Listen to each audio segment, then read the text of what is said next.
then death actually seals that. But the Bible tells us in Ecclesiastes 11 and verse number 3, if the tree fall toward the south, or if it fall toward the north, in the place where the tree falleth, there it shall be. So whatever you have done, that will be it.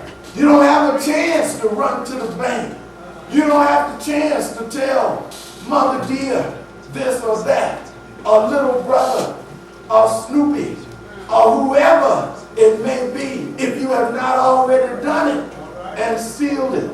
And then finally, I think we don't think about this much, but when you die, it won't be the end of the world. You see, unless you're in 2 Peter 3 and 10, and you die the time the world is destroyed, when you die, there will be others who will keep on living. Am I right about it? So there are some things that will go on after you die. That's the reason why the writer says, set your house in order. Because if things were to stop when you die, there would be no need, no reason for you to set your house in order. Am I right about it? That's just common sense. If everything was going to stop. And so there are some things that are going to continue on. And I just want to share those with you briefly. Those things that matter and that you should set in order. Number one, this is a matter that should be set in order. First, you should set financial matters in order. You see, when you die, your family will live on. Am I right about it? But the bills will keep coming in. Your paycheck may not keep coming in. As a matter of fact, I've never known someone who died and they keep getting a paycheck.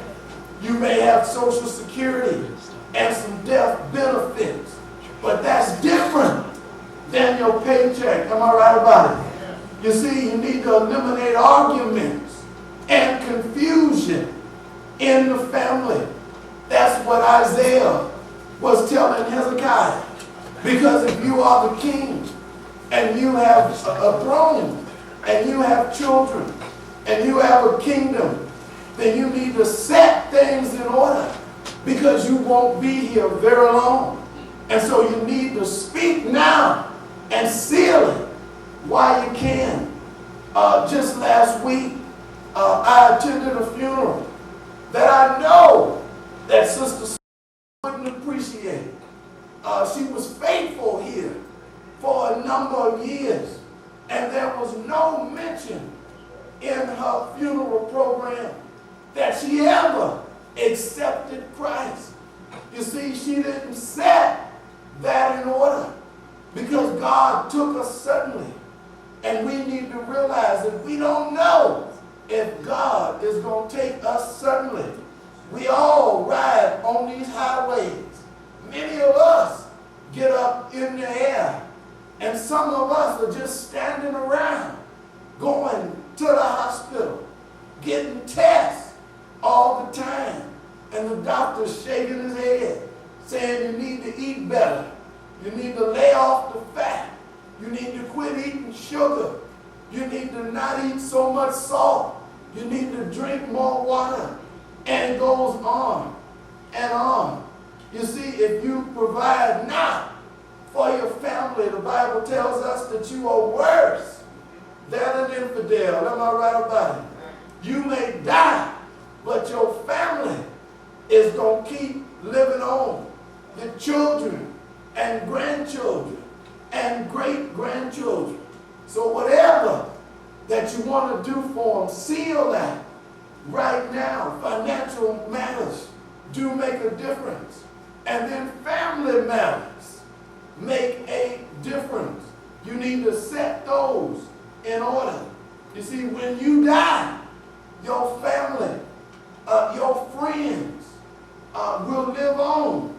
Your neighbors, all of these people live on. known in many instances, I've seen neighbors come to the funeral and talk about how good a neighbor so-and-so was, because they wouldn't be here if they was a bad neighbor.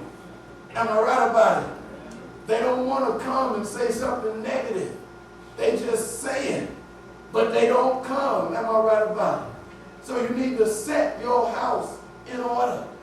It's a shame to go to a home after a funeral and see family members bickering over what picture Mama wants in the program. Mama ought to pick her own picture. Am I right about it? Long before she let somebody that didn't love her, that wasn't around, decide what picture.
Certain